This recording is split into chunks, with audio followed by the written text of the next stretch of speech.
G'day guys, I'm D-Mac from NBA Fantasy Bible, and along with me, as always, is Kayla Fonte, and together we're Between Two Hoops. Kayla, how are you going?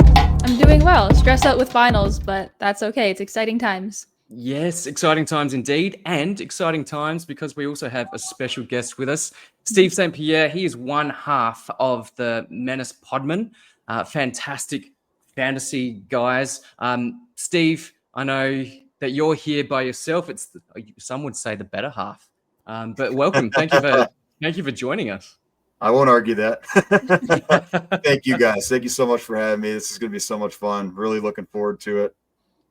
Yeah, thank you so much. And what we were going to do, I know a lot of us are still in playoffs, so we're still in playoff mode. This is going to be a bit of a hybrid episode. So what we'll do, we'll take you through our ads and drops, but it won't be in the extent that we used to, but we'll just take you through the latest transactions because it is coming to the end of the week as well. So we've got a couple of days left in this match week. So we'll take you through the most added and most dropped players and thinking about heading into next week. But then we're going to start our season review series of episodes, starting with booms and busts. And that's why we have Steve here as well. He did his own show as well, and we'll take you through that as well very shortly, Steve. But we thought, let's do our own booms and busts, and I'd just love to get straight into it. What do you reckon, guys? Yeah, let's do it. Okay, let's do it indeed. Headlined by Zakhar Dziubenko. So he has been the most added player overnight. Going into today, for obvious reasons, Atlanta Hawks, they've got a really nice schedule. But Ricochet, really, really good pickup. But he's playing mediocre sort of minutes. But take us through some of these ads, guys. Yeah, like you said, they're on a back-to-back here. They go today and tomorrow here, Saturday, Sunday. So if you're in leagues that have, limited amount of moves, you're trying to maximize your spots, makes all the sense in the world. Yeah, you're right. Ricochet, really, the Atlanta Hawks as a whole, besides, Trae Young, Dyson Daniels, a lot of these guys are going to be hit or miss in terms of the stats and the minutes. But Ricochet's hot right now. I think he's trying to push for that rookie of the year. I think he's trying to, maybe try to pad the stats a little bit. So yeah, almost justify that number one pick as well. Yeah, exactly. So take full advantage, and if you can, try to grab some of these guys and see how it plays out. Yeah, at this stage of the week as well, with 2 days left in the week, it really is just about streaming and streaming hard. And yeah, like you said, Steve, it is the back-to-back. You also see Terrence Mann, Muhammad Gay as well. So these guys do have the back-to-back, hence why they're in the top 10. But any other names there, Kayla, that you think are surprising? I know Trey Lyles is someone who's been heavily picked up, and that's as a result of Domantas Sabonis being injured. He's probably going to miss another week at least, but he's splitting a lot of the big man minutes with our man, Jonas Valanciunas. Yeah, he's definitely someone to keep an eye on. I've actually been looking at Dinwiddie. He's been up and down this season, but as we know, the Mavs are like injury ravaged right now. So he's been looking a lot better. Even Kevin Huerter too, someone to look at just because the Bulls have also been dealing with a few injuries, as we know, Josh Giddey. Yeah, and Spencer Dinwiddie's an interesting one. I didn't think that would have any Mavs in the top 10 just because they don't play for the rest of the week. So perhaps it's guys looking at some of the performances going, wow, there's some fantastic numbers, which they are, and they're comfortable going into next week. Perhaps it's the grand final next week or the next stage of final. So yeah, interesting that he is in the top 10 at this stage, but things could change. But he has been playing a lot better recently. Could be roto leagues too that people are still playing in. I mean, that's exactly not as right. Many people do roto, but still that that might be factoring in a little bit too. But yeah, it's a good point. They're done for the week, and Dinwiddie's been on and off. But yeah. A lot of it comes down to just your stats. If you're in head-to-head matchups, you're targeting certain stats. You're targeting certain types of players. If you need assists, if you need steals, stuff like that. Versus if you need blocks, field goal percentage. It all depends, It does. And often we get questions on Twitter and who would you prefer? And if it is a 9-cat, it really does depend, like Steve said, on what you're trying to chase. But when it is pure points, and we do have a lot of points league guys that do listen in, you're just going for bulk streaming and just trying to maximize the points as much as possible. But that's the top 10 ads for the day. Let's go to the top 10 drops. And no surprise, Sandro Mamukelashvili was number 1. We didn't recommend that you go and pick him up, but yeah, in the 19 minutes against the Knicks, he had an outstanding game. Wasn't going to be repeatable. I love that picture right there. Yeah. D-Mac always kind of sums up his last couple of days like perfectly. I think so too. Yeah, he's sticking the tongue out to all of you guys that try to chase those numbers as well. But yeah, not to be. But some of those dropped are also because these games or their teams don't play for the rest of the week. Scottie Pippen Jr., Kai Jones, they've looked really good, but they don't play the rest of the week. So of course they're going to be drop candidates. Dante DiVincenzo, normally you'd be like, what are you doing dropping a guy like that who does have some good upside? Again, Minnesota don't play for the rest of the week. So yeah, bear that in mind. But if you are hoping to get into the next week or you're comfortably getting into the next week, next stage of playoffs, keep that in mind because there could be some good players coming onto your waiver wire that could come up as being available for next week as well. So keep that one in mind. Any other surprises on that top 10? Scottie Pippen is a little bit surprising for me, just because we know that Ja Morant has been missing a couple of games here and there.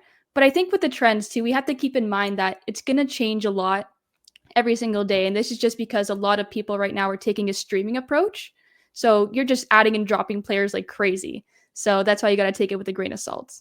Yeah, I believe the biggest thing right now is a lot of leagues are ending tomorrow here, March 23rd. And so a lot of these transactions that we're seeing are based on that. So like you said, DMAC, a lot of these people are getting dropped because they don't play the rest of this week. They're not playing this weekend. So they're trying to load up on the guys that are playing. So I think that's why we're seeing a lot of that. But you're right, Kayla, if there's anybody who's playing beyond this weekend, you probably don't want to drop Scottie Pippen Jr. right now because of the whole situation with Ja Morant. We don't know when he's coming back. And Pippen's been, I've said this a lot on my show, I think Pippen's been really good all year round, even when Ja's in the lineup. So if you're just looking for like extra depth at point guard to, again, target some of those stats, assists, steals, etc., Pippen's a guy you can hang on to and use regardless of if Ja Morant's in the lineup or not. Absolutely. He's got a clone, very, very similar situation over in Cleveland, and that's Ty Jerome. Similar situation where he will still give you steady 14-teamer type of numbers, and then when one of the star backcourt guys do miss a game, and it's happening a fair bit recently, he just goes off. So yeah, Ty Jerome is very similar to Scottie Pippen in that sense. But yeah, I think pretty standard drops. I've actually just dropped Tyus Jones from one team that, I needed assists, but he's not playing the rest of the week. It's the last week, so he's no good to me anymore. So watch out for that as well if you do have future weeks to play. Now, getting to the nitty gritty. So that's hopefully you're able to win your week, win your league, or progress into the next stage of your league. But we're going to start our season review series and starting with some booms, and hence why we have Steve here. Firstly, we're going to go through Steve's list as well. So he provided this list to me prior to the show, obviously, and we're just going to go through some of the numbers as well. Steve, do you want to take it away? Yeah, sure. So these are all the guys that I went through on my show this week on Menace Podmen. And first and foremost, Karl Anthony Towns. He's just been amazing this year. He's sitting at number 5 and 9 cat per game. And you've got the points league rank on there too, number 9. So he's top 10 almost in any format. And for a guy that, in terms of the ADPs, he was going around 20, 25, depending on the site and stuff. But he's a guy that, like we've all known, has had that upside to be a top 5, even top 3 guy. I mean, going back to his early days on the Timberwolves. And then, of course, he got traded to the Knicks. They put him back to the center position, and they kind of committed to him as like their co-lead guy with Brunson, kind of that 1-2 punch. And it's worked. It's worked almost to perfection, especially in terms of fantasy. But, I said even in real life, Knicks are a really good team. They're going to have a good spot here going into the playoffs. Fun to watch. So it's just been a win-win for everybody. And he's remained relatively healthy as well. He's played most of the games this season. And Also, before we move on, special shout out to hashtag basketball as well for the 9-cat rankings. So thank you very much to hashtag basketball. But going to your next player, and he's a guy that I've got in about 6 or 7 leagues. He's missed the last couple of games, so it is hurting at the moment. But all in all, the entire season has been a huge success for Dame. It's been awesome. And, again, this is a guy that just like with Cat, he's been, historically ranked around top 10 or so in fantasy. He's had a long career, spent most of it with Portland. Now, obviously, he's with the Bucks. But to still see him going strong. And like you said, up until like this week, had been pretty durable. It's been really cool to see. And, shout out to Old Man Squad. Shout out to Dan Vespers. This is why you don't want to just bury these older players. I know it's kind of taboo to draft a lot of these guys in their 30s, but if you see them falling far enough in drafts, at some point you got to just grab them, and then you just cross your fingers and hope that they can give you at least a little bit of what they've done in the past, and at the right time too. Again, if you're in head-to-head leagues, you're hoping that these guys stay healthy and give you the production when you need them the most. And that's something that, like we said, up until just the past few days here, that's what Dame's done all year, and it's been awesome. Absolutely, Steve. And Kayla, cast your mind back to preseason where we were talking about Dame as one of our guys. I think we discussed, not into great detail, but we knew that there were some personal issues, some off-court issues as well that may have plagued his season last season. That bode well for us getting him at value this season.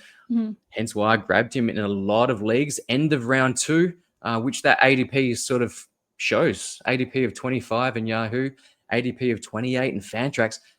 With a 9-cat ranking this season of 6, that's a big, big win. And they're the type of gains that you need throughout the season to be able to be in these situations where you are battling it out for playoff wins and trying to win your championship. So, yeah, fantastic season from Damian Lillard. Next guy, Steve, on your list, Jamal Murray. Yeah, very similar with him. Historically, he hasn't really been this good per game. He's always been like, I'd say probably like in the 30s, 40s kind of range. This year, he's sitting at number 16 in 9-cat, which is huge.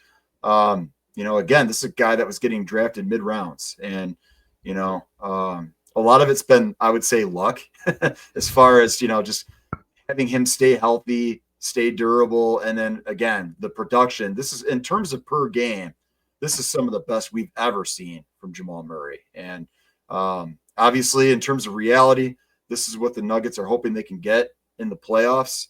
But right now, for fantasy playoffs, I mean, we've seen him in and out of the lineup. Obviously, they've been kind of resting he and Choker a little bit. So, hopefully he's back and here to stay if you've got him in fantasy playoffs here, or if you're in Roto leagues. If you're in Roto right now, you're just sitting back. You're loving this because if he's not playing, if you're in a games cap situation, you just put him on your bench. And then whenever he's back in, you immediately put him back in your lineup. But if you're in head-to-head playoff battles right now, obviously we got to get him out on the court. But when he's been out there all year, he's been amazing. So yeah, and he did come back yesterday.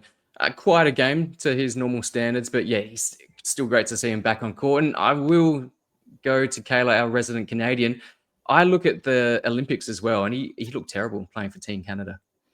Yeah, he did. But ignoring that though, a lot of people aren't really big fans of Jamal Murray, which I find interesting. I know a lot of that has to do with his injury history, and that's why a lot more people are comfortable to take him kind of in the mid-round range because he's a good source of assists at that point. But we've seen what he's capable of, and I mean, he's outdone us this season. It's all of it. Like you said, it's the fact that he didn't look good at all in the Olympics. He's always been so inconsistent. We've seen him all the time. And it's on the biggest stages too, right? Like it's in the playoffs going game to game. We see where he kind of disappears a little bit, and that frustrates people. And then again, the fact that he's getting a little older now, he's going to slide in fantasy drafts. So there just comes a point where it's like, okay, we know that at his best, he can be a solid guard. And again, you've got to have depth on your rosters. So like at a certain point, you've just got to say to yourself, look, I need to take a second or a third guard. Murray's sitting there. Let's go ahead and grab him at this point, and let's cross our fingers and hope that the production will stay and that he'll stay on the court. Absolutely. And we know that his floor is generally going to be that middle round sort of value anyway. So it was a very nice, easy pick. A lot of value this season. Yeah, 16 and 9 cat, 40th in points league. Not as good, but still very, very solid for the ADPs in the close around 50, which is great. Now, Nikola Vucevic, very, very sort of divisive character in preseason, but an ADP of 54 on Yahoo and 55 in Fantrax. So everyone generally had the same idea. Is he going to slide? Is he going to slip? Getting older? Are the Bulls going to go in a different direction? A lot to talk about. Our guy, Kayla, Jalen Smith as well as a backup. But he's had a fantastic season. He's still playing well. Yeah, Vooch, he's done this now for several years. He's just fallen in fantasy drafts because of everything you just said, D-Mac. You know, he's getting a little older. We don't know what his role is going to be. We don't know what team he's going to be on. The Bulls, we don't really know what they're doing. They're just kind of stuck in mediocrity. And we thought there was a really good chance he was going to get dealt at the deadline, and it didn't happen. But in terms of his production per game, he's been outstanding, you know, top 20 and 9 cat. And this is what he does. Like, he just constantly, every year, gets taken in the middle rounds and then produces, you know. So anybody who owns him right now, you're probably still alive and well in your leagues. So you're reaping the benefits there. He's been great. It is going to be very compelling to see what happens with him this offseason if he does wind up going somewhere else. But you got to figure if anyone does trade for him, they're going to be using him. I think he's still going to be a starting center here the next couple of years. And I think you still got to, you know, take him at a, you know, relatively high position here based on the production that we're still seeing. Yeah, he's still performing well. The start of the season was outstanding. He was closer to a first round guy, but still overall at a ranking of 20, outstanding season from Nikola Vucevic. And again, durable, absolutely. Now, on the other hand, not durable, Trey Murphy, the third. We loved him coming into the season. We knew that he was going to miss a little bit of time, and he missed a week. And then he just went gangbusters, but he is now out for the season. So, unfortunately, he hasn't finished like we would have wanted, but I think New Orleans, they have a superstar in the making if he's not already there. But look at those numbers, ADP in the 90s, mid-90s, and some of that was because he was going into the season injured, but then finished off 9-cat ranking per game of 23, points league of 55. So really, really good season from Trey Murphy III. Yeah, really good season and a lot of upside here. You know, New Orleans is a team that we don't really know what they're going to be doing with their roster, but clearly moving forward, he's going to be a priority for them. You know, Brandon Ingram's been out pretty much all year. Obviously, he got traded, Kayla, to your Raptors. But, going forward, Murphy's going to be a key piece for them. And, based on the production here per game, if he comes in next season and he's healthy, we're probably going to be looking at him, you know, I would say no later than like the 35 to 40 range. Yeah, I'm with you there. I think he's going to be a very hot commodity. Hopefully he does return to court and to some basketball activities very shortly, and that he's not out long term. But yeah, very, very lovely fantasy game. Next, Josh Hart. And I'll tell you, I didn't get Josh Hart in any leagues because I was not high on him at all. And the ADP going into the season indicates that as well. So 116 on Yahoo and an ADP of 119 on Fantrax. Look at that 9-cat ranking, 30. Yeah. So that's some humongous value. Yeah. I think with Josh Hart, he's a guy that we knew on the Knicks. He was going to play. He was going to have a role, but we didn't know how significant of a role, you know, because, right, like we said, we've got Towns coming in. We've got Mikal Bridges coming in. OG Anunoby's back. Of course, Brunson's still there. So that's a lot of usage between those four guys. Josh Hart, kind of a lower usage guy. So we're like, okay, he's not going to be scoring as much. He's going to just be doing a lot of the little things, which in fantasy usually translates to solid production, but not spectacular. What he's been able to do has been nothing short of spectacular. I mean, top 30 and 9-cat per game, and just across the board. It's like, it's everything that he's good at, but like to the absolute top of the ceiling in terms of the production. So, and is it sustainable moving forward? Probably not this much. But yeah, like we can see here in terms of the ADPs, he was going late. In some leagues, I saw him going undrafted and wound up being basically pickup of the year. So, yeah, it's just been a really good season for him.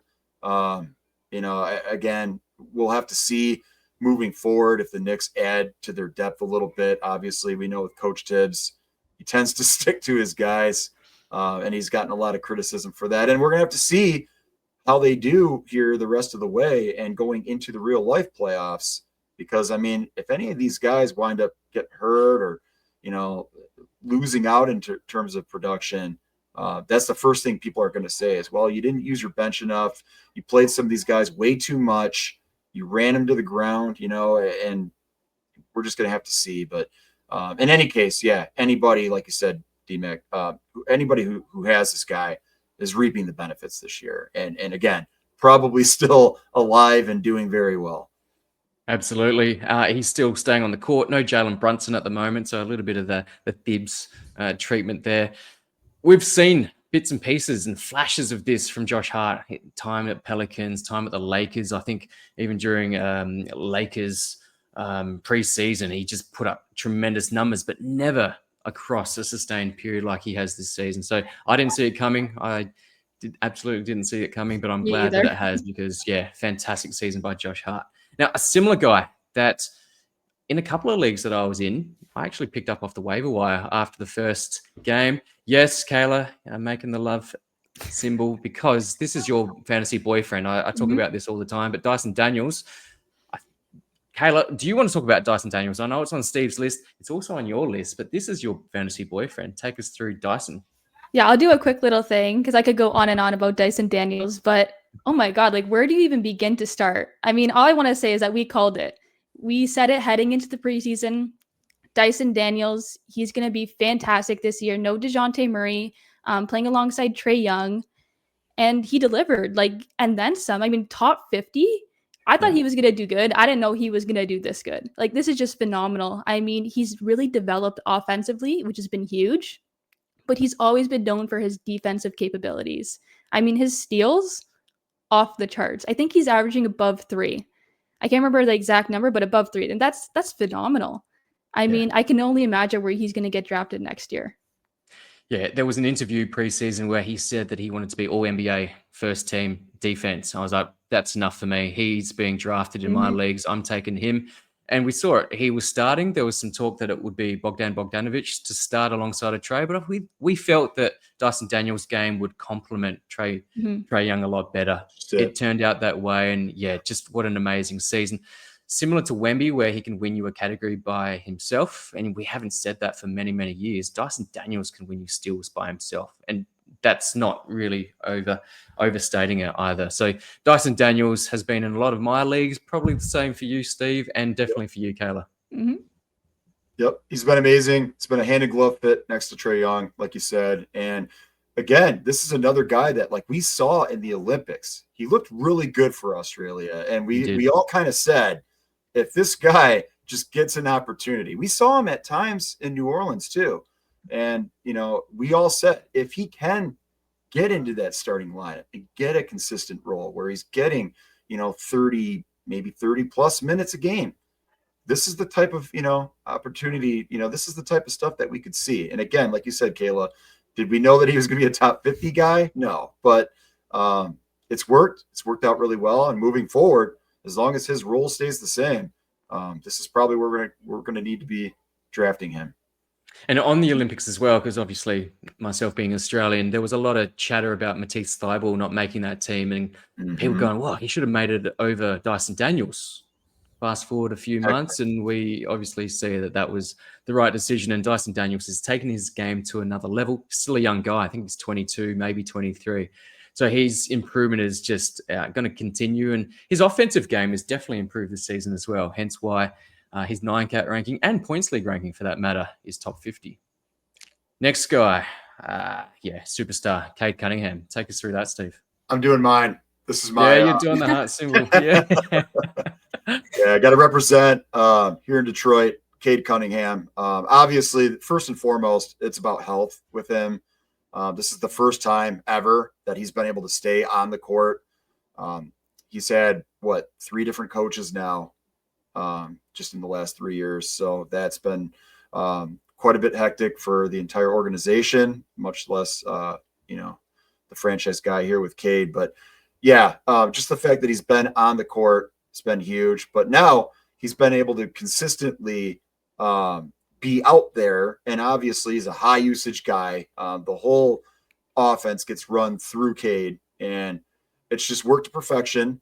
Not only has he been amazing statistically, individually, but just his leadership, the way that he's been able to work with these other guys, both the younger players on the team and then the veteran players who have come in.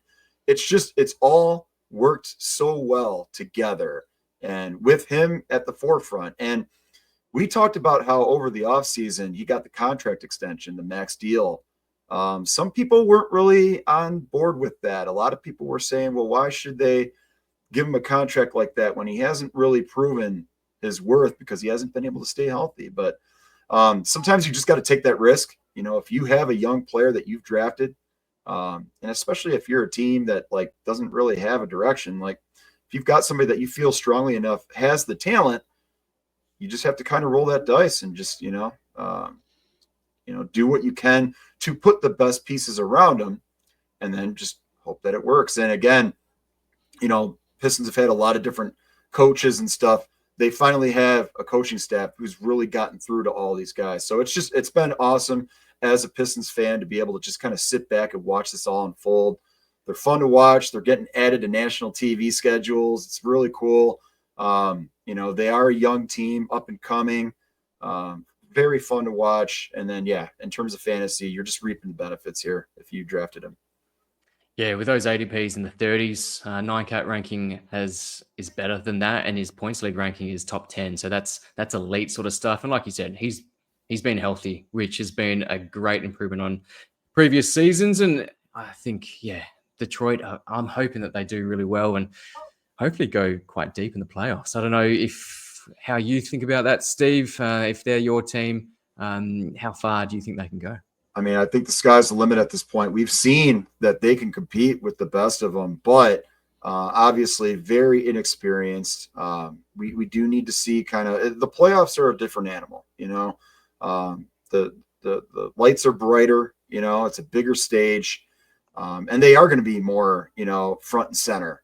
So it's one thing to be able to do all this kind of under the radar, but then when those lights are turned up. And, it gets a lot more intense, and, it's going to be fun. It's going to be fun to watch. I think they can definitely, compete with anybody. If they stay in the 6th spot and open up against a team like the Knicks, I think Detroit has more depth. So, they do need to make sure that they're healthy, that they've got, all their options, at their disposal. But yeah, I think they can compete with anybody. I think they can definitely make a run here and bust some brackets. Yeah, I'm looking forward to seeing it. We'll fly through just the last few guys on your list, Steve. Now, Tyler Hero, tremendous all-star season. Yeah, it's been awesome. And they've needed him. Obviously the whole thing with Jimmy Butler being out and then ultimately getting traded. Bam Adebayo's been in and out of the lineup this year and just hasn't been as consistent as he's been in the past. So they needed Hero to step up, and this was kind of a now or never type of, situation for him. He's answered the call, and it's been awesome. He's been a top 50 guy, and moving forward, this is probably where we'll need to start looking at him in fantasy drafts. But we do need, again, with Miami, we need to see what they're going to be doing with their roster here moving forward. If they are going to try to get a star free agent or something, or make some kind of a trade. And of course, Hero's been mentioned in trade rumors basically his entire NBA career here. So we need to see what happens in terms of this team. How do they finish? Do they make the playoffs? How far do they go? And how committed are they to this team and this roster? But if it looks like it is right now, he's going to have a big role here moving forward. He's a high usage guy right now. He's taking full advantage of the situation, and it's been awesome in fantasy. Yeah, it's been good to see, and he's been one of my main guys in a 30 deep Dynasty team as well, Dynasty League, which I'm in the midst of the grand final week at the moment. But yeah, he's been at the forefront of that, so awesome to see. Now, one of my guys coming into the season, Walker Kessler, sort of went against my own advice in drafting a Utah Jazz player, but I just couldn't help myself. I knew that there was so much value on the board during drafts. Yeah, Scott and I actually love Walker Kessler. We've been on him since his rookie season with Utah. We've always said that sky's kind of the limit with him in terms of what he's able to do on the court. We know that like he's not a guy he's not one of these centers that's going to be like making a lot of plays. He's not going to be shooting a lot of threes, but he's good at what he does. And it's kind of fitting actually, because they had Rudy Gobert, right? And then they traded him to Minnesota. Kessler just basically stepped right into that Gobert role, that like rim runner, rim protector on defense, offensively, just kind of, stay in your lane, literally. And just, high percentage guy that, if he's out there on the floor and in the lineup, he's relatively consistent on offense in terms of like, he can get you double figures, pretty reliable. And then he does have upside. Like he's an athletic guy for his size. He's got a good understanding of the game and of his role. But like you said, Mac, with that team, and it's been all year, just the in and out, who are they playing from day to day? And who in fantasy can we trust on that team, which right now pretty much isn't anybody. And then, we saw them get fined for the, extensive resting of these players. And it's a mess, and it's frustrating because on the season, if you look at Kessler's numbers, you've got it right there. He's sitting in the top 40 and 9 cat per game. I mean, you can't ask for much better than that considering where he was getting drafted. So yeah, per game, humongous value. However, yeah, it's hurting when he does miss those games, and it does hurt more, obviously, in head-to-head situations than it does in Roto. If you had him in Roto, fantastic. What a season. What a season. But yeah, it's hurting at the moment, but it makes sense. It makes sense for Utah Jazz because let's tank for Cooper Flag, and perhaps these guys are more viable in future seasons. So, yeah, let's watch this space. But Walker Kessler has had a really good season, and hopefully he does get better from here. Finally, Ivica Zubac, very much promoted on our channel as a guy that you just had to have, but it's turned out to be a really nice pick. Yeah, very similar to Kessler, similar role, similar commitment from his team. Actually, a better commitment because with Zubac, he's out there every game. He's playing a ton. And again, just a guy that knows his role. And really, the team embraces him in that role. He's just an easy target for James Harden in those pick and rolls, and he does what he does. He's a high percentage guy because all of his shots are at the rim. He's a great fit with those other guys on the Clippers, and with Kawhi Leonard even coming back. At the beginning of the season, Kawhi was out. And so we said some of these other guys on this team are going to have bigger roles. They're going to be, touching the ball more on offense, and they're just going to be out there. Anytime that you're on the floor, you've got a better chance at putting up numbers. So we knew, at least at the beginning of the year, that Zubac was going to be playing a lot of minutes. And fortunately, even with Kawhi coming back and being in the lineup, Zubac has still maintained that consistency in terms of being out there, having his role. And again, the numbers have shown that. So yeah, easy pick for us. We knew that there was really no backup center behind him. I think Mo Bamba at the time. So we just knew that this was a home run, and it's turned out that way.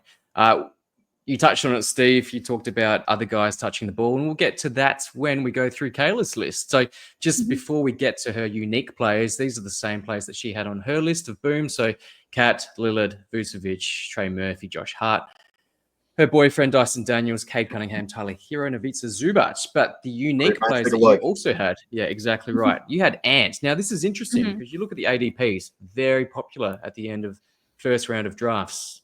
ADP of 10 on Yahoo and 11 on Fantrax. His 9cat ranking on hashtag 22, but you're still calling him a boom. Take us through that. Yes. So this one, it's a little bit different than your traditional booms where you're looking at ADP and rankings. I'm going for, just for this guy, based on the fact that he's never been a top 30 category league player, at least according to #basketball. So for me, this is considered a boom because now he's finally cracked that top 25, actually. So I think you just got to consider it a boom, especially when you look at some of his stats too. Like I'm just looking here.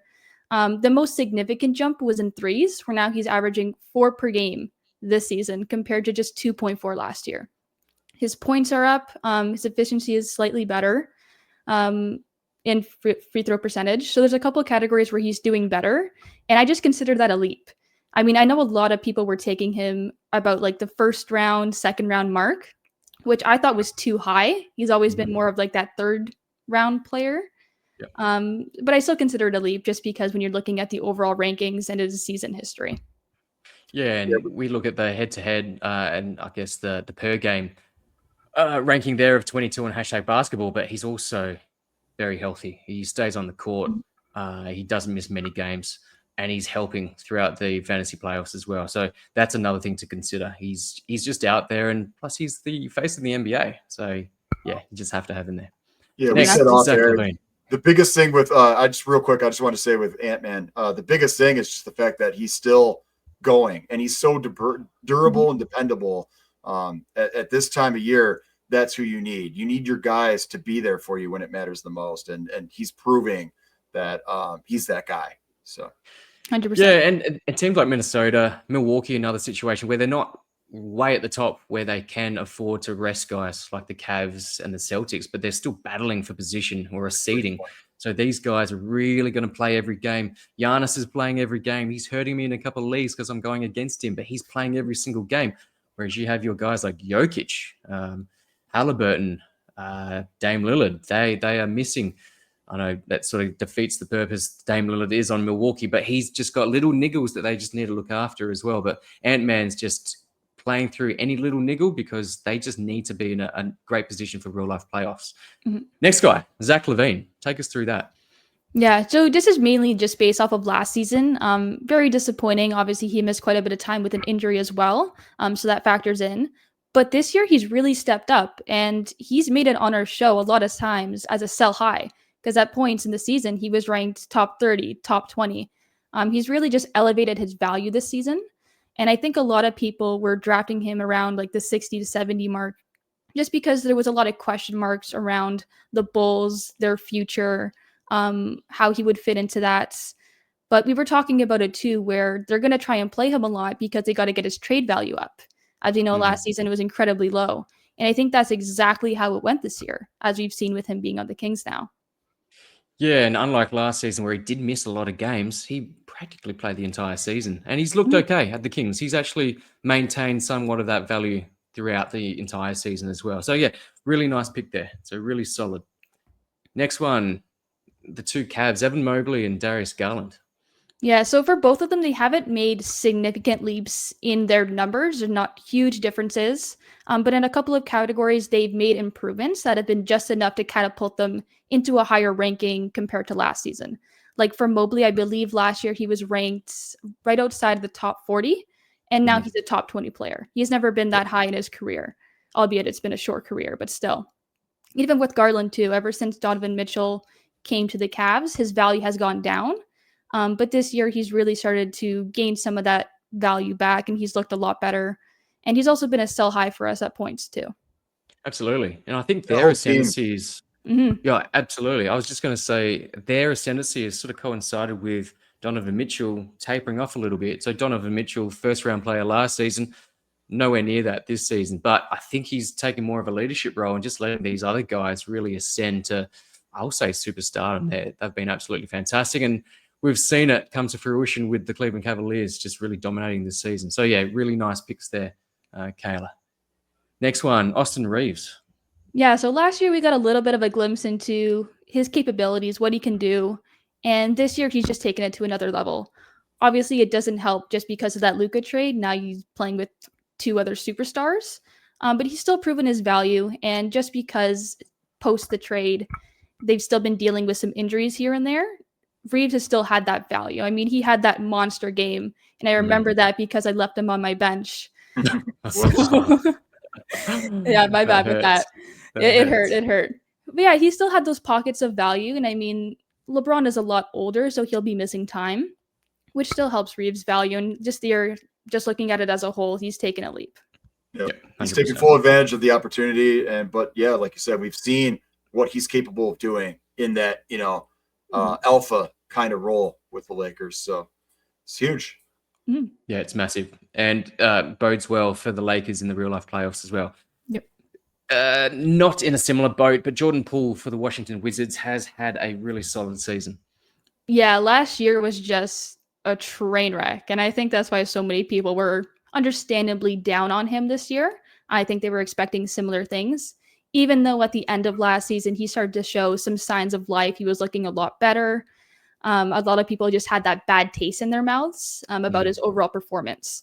But this year really turned things around. He's been a sell high at several points in the year, ranked, I think, in like the top 20. So he's had those pockets of value. Lately, he's been tapering off, but obviously we all know about the Wizards and their tanking shenanigans and things like that. So ignoring that and looking at this season as a whole, he's really stepped it up. His field goal percentage still quite awful, but looking better compared to last year. The points, threes, steals, he's just looked a lot better. Yeah, I'd agree. And I think prior to yesterday, the previous two games were really disappointing in terms of minutes play. But yeah, he looked a little bit better yesterday. So I don't think they're going to completely shut him down. So that is good because I do have him in a couple of my leagues as well. And finally, we did allude to this earlier, but the Clippers. So similar to what Steve mentioned with Ivica Zubac, but Norman Powell, we talked about this guy in several preseason episodes of Between Two Hoops. But Norman Powell, it was an obvious one, but a lot of people were avoiding him. Yeah, that's why it was a little bit surprising to me because we always talked about how he's going to go off. I mean, Kawhi Leonard was sitting out. He had to step up, but a lot of people still weren't fully convinced. And it always just surprised me. And it was funny because after the first couple of months where he was like a top player, I had people texting me and they were like, wow, no, you were right about Powell. He's been fantastic. Yeah. And I mean, it's funny because it was obvious, but yeah, some people still were surprised, but he's just really been amazing for the Clippers. Fantastic. Yeah, and he's come back from injury quite recently, so he's slowly ramping up. He looked a little bit better yesterday. But yeah, if you've got him, you hold him, and yeah, just overall fantastic season. Some were saying most improved player this season. Others, quite rightly, I think Cade Cunningham will win that and win that quite handsomely. But a lot of people had Norman Powell in the top 5 at least before he went down with injury. So yeah, fantastic season for Norm. Now, on the other hand, we'll go through our busts. We'll try to get through this fairly quickly. But starting with Steve again, Fred VanVleet. Yeah, he's a guy that I talk about a lot on Menace Podmen. He's always been one of my favorites. This is ironically the first year where I haven't had him on any of my actual teams. I felt like I was taking him in every single mock draft that I did, but I didn't get him on any of my actual teams. Sitting in the 70s right now per game. That's not where we're accustomed to seeing him. He's been a little banged up this year, but in the games that he's played, he's definitely taken a step back. But that's another situation where we've seen a lot of other younger players on that team emerge, take on bigger roles in terms of handling the ball and stuff like that. Şengün, Jalen Green, etc. So, still a guy that I like. And coming off an amazing game last night. We had 30 pace last night, yeah. I'm going against him in my finals. We talked about it off air, so had to kind of swallow that one. But yeah, no, I think as he comes back here and hopefully he's healthy, he can give them a good stretch run going into the real life playoffs. And I think I said this on my show. I think moving forward, I'm confident that he'll still maintain a big role on that team and still be a really good player. Yep. And also keep in mind that when you do draft Fred VanVleet, that typically in a category situation, you are going to be punting or soft punting or hard punting field goal percentage. So sometimes that 9-cat ranking is not exactly entirely showing the full story there. But yeah, I still think he's been quite disappointing this season. Next on your list, 2 Nets players, or now they're Nets players, Nick Claxton, but also D'Angelo Russell. Yeah, 2 guys that just aren't playing that well in terms of the stats and the production this year.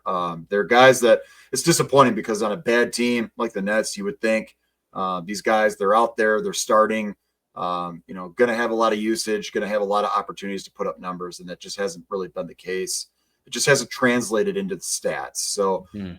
And they're two guys that, aren't superstar players by any means, but they're guys that in fantasy, we've seen them be like, maybe not top 50, but like approaching that range in terms of per game value. So just two disappointing fantasy seasons from these guys.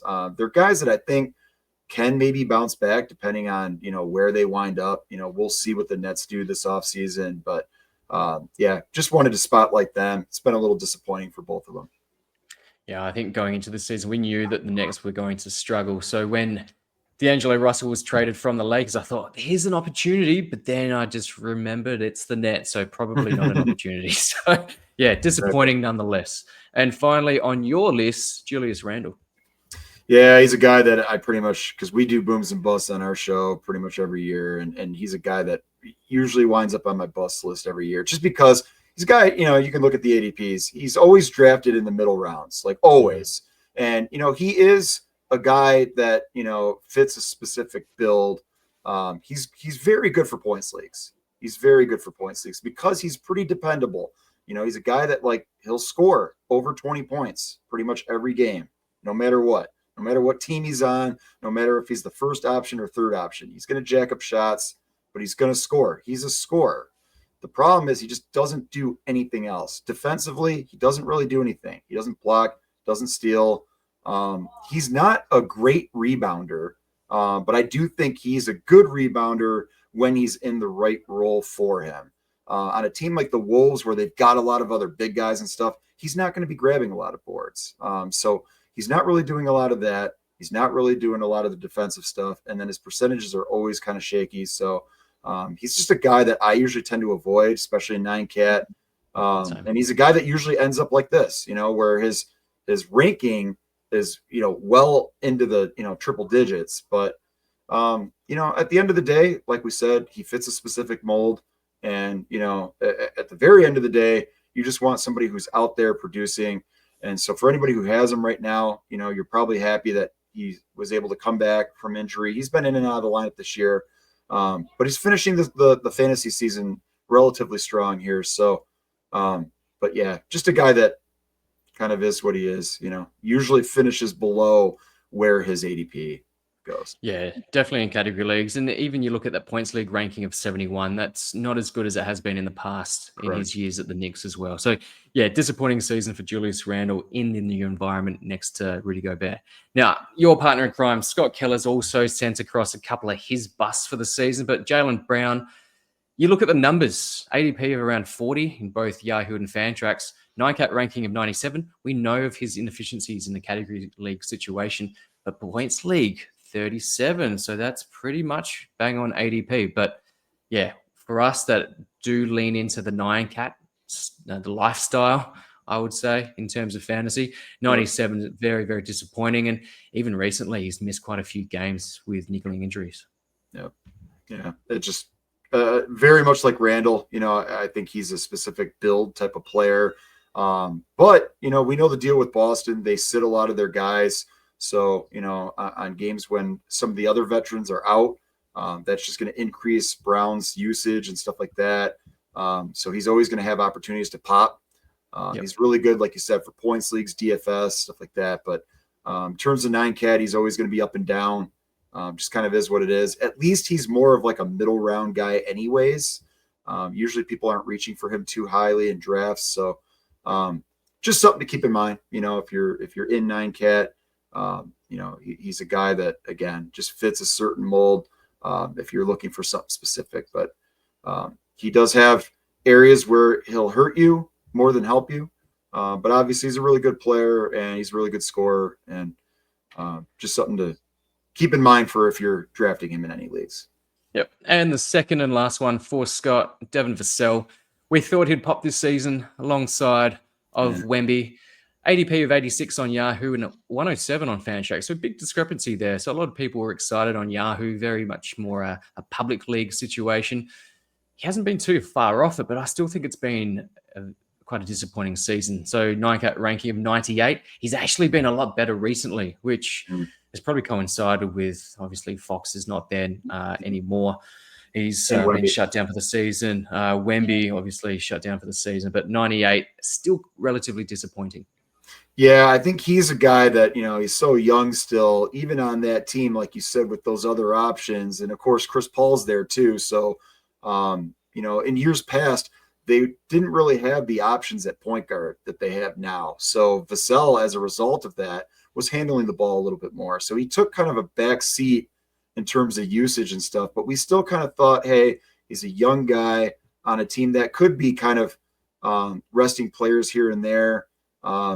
He's a guy that has room to grow in terms of development. So I think a lot of people were kind of anticipating maybe a little bit of improvement in certain areas that didn't necessarily occur this year. But he's a guy that I still like. He's a guy that I'm still comfortable taking in this inside the top 100. But we do need to see what's going to happen moving forward. Are the Spurs going to look to add depth, add some veteran guys to this young core? And if so, that's going to probably impact Vassell a little bit. Maybe Vassell's a guy that winds up kind of getting sacrificed in terms of the plan. Maybe he winds up getting sent out in favor of like more veteran type guys to give, a little bit more stability. So we do need to see what happens with him. But, he's a guy that definitely still has upside. And of course, still productive, can still help you in fantasy, but just maybe somebody we don't need to necessarily reach for. Yeah, I think actually in a dynasty situation for those that do play dynasty leagues, I think he's a really nice buy low right now, just because he could pop at another environment on a different team. Good call. Now we'll get to yours, Kayla. Then similarities with Steve, Fred VanVleet, Nick Claxton, D'Angelo Russell, Julius Randle, and you also had Jaylen Brown and Devin Vassell on your bus, but some unique options. Or some unique guys. Kyle Kuzma. I've never had Kyle Kuzma in any fantasy league. Can I just say that's the best picture I've ever seen of Kyle Yeah. Kuzma? Almost better than the Desmond Bain one. Oh, the Desmond Bain where he just looks really compressed. It looks like he's reacting to the discrepancy between his ADP and his actual rank. Yeah, that image was very much deliberate. ADP of 86 on Yahoo. He's like 300 spots different. Yeah, crazy. A NICAT ranking of 395. Yeah, had to scroll down a fair bit to find it. But yeah, extremely disappointing. We know of his limitations in category leagues, but not to that point. He was relatively good last season for the Wizards, 395. He was terrible at the Wizards this season and hasn't been that much better in Milwaukee. Yeah, and it's funny because in most of the drafts that I did, he was going at about between the 100 and the 110 mark. So even to see that kind of ADP, that's way too high for him, even before this horrid season. But nobody could have expected that he would have done this bad. Yeah, that's a shocker. Yeah, when he was in Washington, everybody was chasing the upside, the fact that he's going to be the man now. Everybody's gone. He's kind of the last man standing. Him and Poole. That's why Poole was getting drafted so high this year too. Everybody was just kind of chasing that usage. But we know the deal with Kuzma. He's just not that type of player. He's not somebody that is good in 9-cat. He just has way too many discrepancies in his game. And then, it's magnified that much more when his usage is up. So he's a guy, I've said this on my show a lot. I think he's a guy that's perfect on a team like the Bucks, where he can be more of a support type of player. And I think that's why, Kayla, like you said, his numbers have gone up recently, because I just think that that's a better natural fit for him in that type of role. And honestly, like when the Wizards signed him to that contract, when they gave him that extension, and brought him back, it was like, what are you doing? Because you weren't that good of a team when he was like your fourth option. Why are you paying and committing to him to be your top option and think that that's going to somehow make you a better team? Now you're going to be even worse. And now you're paying him. You're going to be stuck with that contract unless you move him. And it's just, it wasn't a good move. He's not a very good option in 9K. Yep. Fantasy bust. Absolutely. Next one, TJD, Trace Jackson Davis. Absolute bust this season. Yeah, this is a really big one for me, just because he was one of my guys heading into the season. So just to see that ranking of like close to 300 for category leagues is just really disappointing. I mean, he was at the time seemed like a good like late round option to take a flyer on, but just based on how the season's panned out, it's just not gone my way. Yeah, If there were you're a weeks Golden where he was a State must Warrior, roster guy. He was an absolute must roster guy, and then he's completely been frozen out, and Mhm. for good reason. He just wasn't playing good basketball. if you're a Golden State Warrior and you're not a superstar, you're going to be very iffy in fantasy because you're going to be yanked in and out of that lineup. It's just a guarantee. Yeah. Pods is another guy that got drafted a lot, and he's had a relatively good season, but he's been in and out of the lineup even when he's been healthy. He's been in and out of that lineup, and so that creates so much inconsistency in terms of the stats, in terms of the production, and it's just really hard to trust in fantasy. So I 100%. wasn't real high on any of those guys for that reason. It's not that I don't like them or think that they can't be really good per game guys. It's because the fit, they're just not committed to those guys. And I knew there would be games where Jackson Davis would start, and then I knew there were games where he'd come off the bench and play 4 or 5 minutes. So it's the same thing they've been doing with Kevon Looney past several years. They've had other people, Weissman, they've had other guys in that role. It just kind of is what it is. Until they have a star center, you're just going to see people in and out of that lineup. Mhm. Speaking of people we can't trust, Yusuf Nurkic, take us through that, Kayla. Yeah, definitely a disappointing one because I even took a flyer on him in a couple of leagues because he was solid last season. So we expected similar production this year. But then at one point, I think around like January, he just completely fell out of the lineup and things weren't looking very good in Phoenix. And then he got traded to the Hornets where the situation hasn't gotten better. So it was, yeah, surprising twist of events and just very disappointing. Yeah, I think he lost a lot of trust with the rest of the Phoenix team as well. So he was on the outer with not just the players, but also the coaches as well. Since the trade, like you said, nothing's improved. He's the backup center, obviously behind Mark Williams. We thought when Mark Williams was traded to the Lakers that things could turn around for him. Not to be with the rescinded trade. But yeah, Yusuf Nurkic, I don't think you need to even worry about drafting him next season. There's just not enough upside at this stage of his career. But yeah, absolute bust for those that took him in the top 100. 9K ranking of 222. Yeah, complete bust. Now, another oldie, Drew Holiday. Yeah, this is a big one for me just because I drafted him in like half of my leagues for whatever reason. But he's just totally disappointed. I mean, like so inconsistent. Injuries, the numbers have dropped. And I guess part of that is just due to the stacked starting lineup that the Celtics have. So like this is expected. But even when Porzingis was out, like he wasn't doing anything special. So just overall disappointing year. He's Yeah, another guy getting older too. Yeah. getting older. Peyton Pritchard Playing was well that now, guy though. that would- Yes, he is playing well right now. And we are seeing more absences from these Celtics, similar to the Cavs situation there. They're resting their guys. Jalen Brown's out at the moment. KP's missed a few games, but he's playing a few now at the moment. But Drew is looking much better. But all in all, the season's been quite disappointing for the ADP.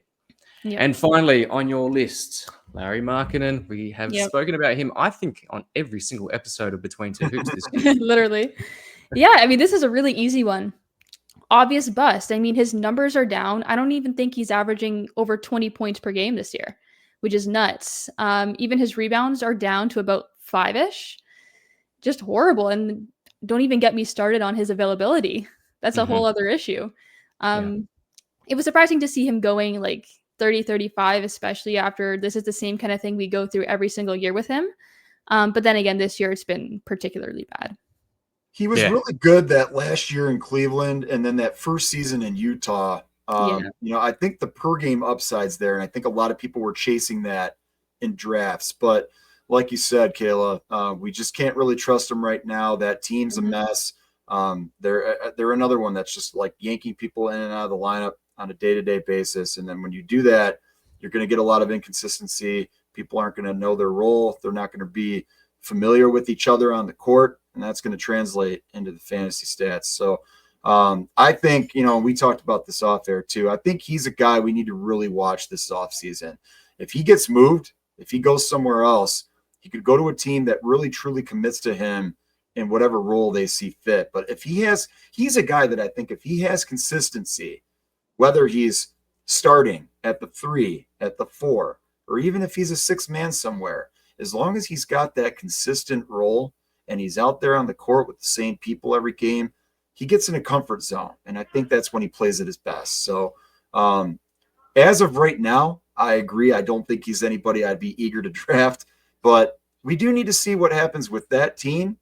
And then ultimately what happens with him. If they do wind up getting the number 1 pick, if they draft Cooper Flagg, then obviously they're going to have to move somebody from that front court. And between Markkanen and John Collins, I think those are 2 guys that could easily get moved. So, you know, if they do that, we got to see where they wind up and see what happens. Absolutely. Very, very interesting, very intriguing to see if they do get that number 1 pick, and Cooper Flagg will change the fortunes of whatever team he goes to. And obviously there'll be fantasy implications because of it. But that's a wrap, guys. Thank you so much. Steve, just take us through what's coming up for you. Yeah, so we're pretty much just wrapping up the fantasy season here. We're going to start transitioning into more like off-season mode. We're excited about March Madness. We're still trying to get a show here. I think we're gonna get one this weekend and post it. So look forward to that. But otherwise, we're gonna do some fun off-season stuff. You know, for us, we like to just kind of keep it light. We like to get guests. I intend to reach out to the 2 of you. D-Mac, we haven't had you on yet. Kayla, we had you on last year. It was a pleasure. That's awesome. So yeah, we're gonna definitely do that again. We'll do some fun stuff. And then also one thing that like we really like to promote that you 2 are both a part of this year are the fantasy playoff leagues that they offer. And we're doing an industry one that you 2 are both a part of. So thank you for joining that. We're going to be covering that. We'll definitely discuss our draft. I don't know who I'll get and who I'll reach out to, but we'll definitely have some sort of coverage on our league and talk a little bit about that when the time comes here next month. So look forward to that. But otherwise, yeah, we just kind of keep it light. We'll do some fun stuff. We'll do some like fun drafts and stuff. We'll do a ton of mock drafts. Yeah, it's going to be a lot of fun. Awesome. And where can we find you on social media, Steve?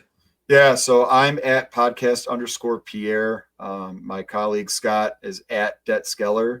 And we are at Menace Podmen. And also, I'll use this opportunity to quickly promote our sister WNBA podcast, Will Slam Beer. And we're really excited about the fantasy WNBA season. We're going to be talking about that and covering that a lot too on that show. So check that out if you're into that as well.